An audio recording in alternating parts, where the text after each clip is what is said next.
Hello, my name is Faisal Khan. I'm a banking and a payment consultant. Today we are going to talk about Estonia.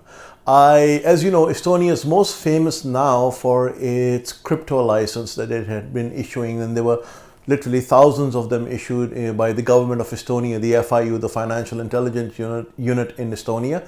And Estonia also had this issue with Danske Bank, etc., that they went through that money laundering issue. And I did a video on it earlier. You can probably see it up here.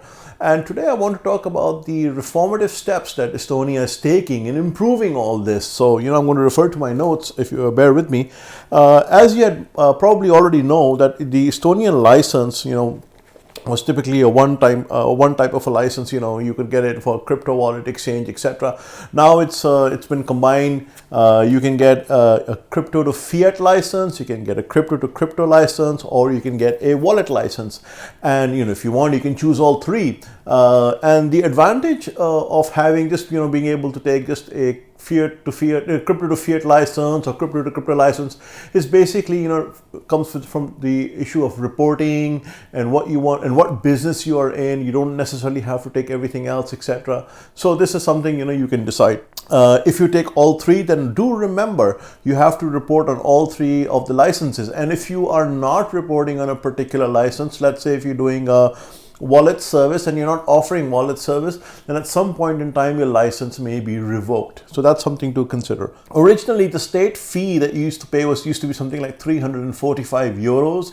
It has been increased almost 10 times. It's now 3,300 euros for the fee. And the paid up capital requirement was 2,500 euros, and now it is 12,000 euros. So substantial increase over there.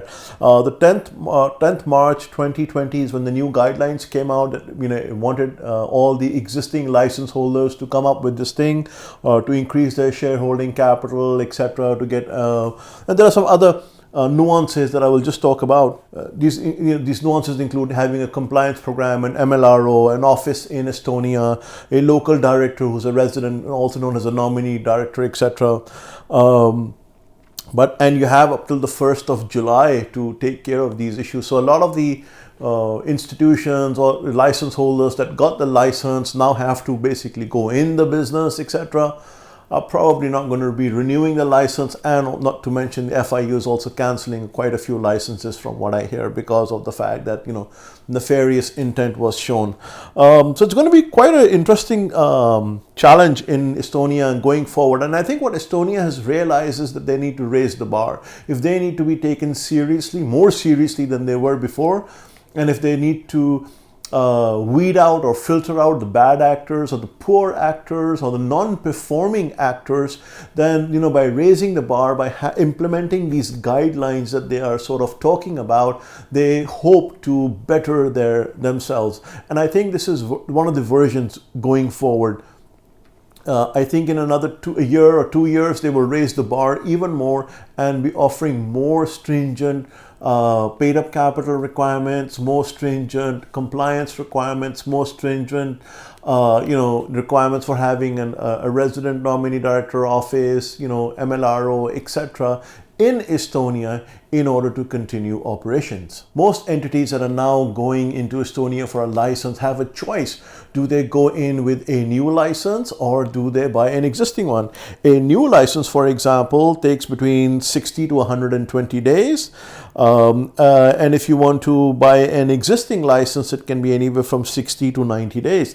But the thing about an existing license, if you're buying out an existing license, is you can start operations on day one because you've agreed to buy the company out, and you can start operations on day one. You don't have to wait for 3 to 4 months before that license comes under your name.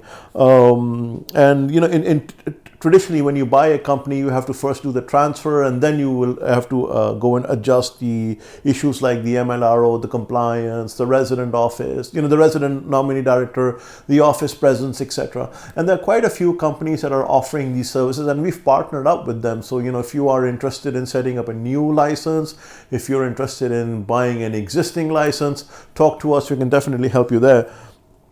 So ready-made companies are preferred. In addition to this, the people ask us, how much does it cost to get all this thing, MLRO, compliance, office, local director. Well, the prices typically start, from what I'm hearing, is about 30,000 euros a year and all the way up. So depending on the complexity of your compliance requirements, depending on the complexity of your local presence and your office requirements, 30,000 is the bare minimum, which is about what, 2,500 euros a month.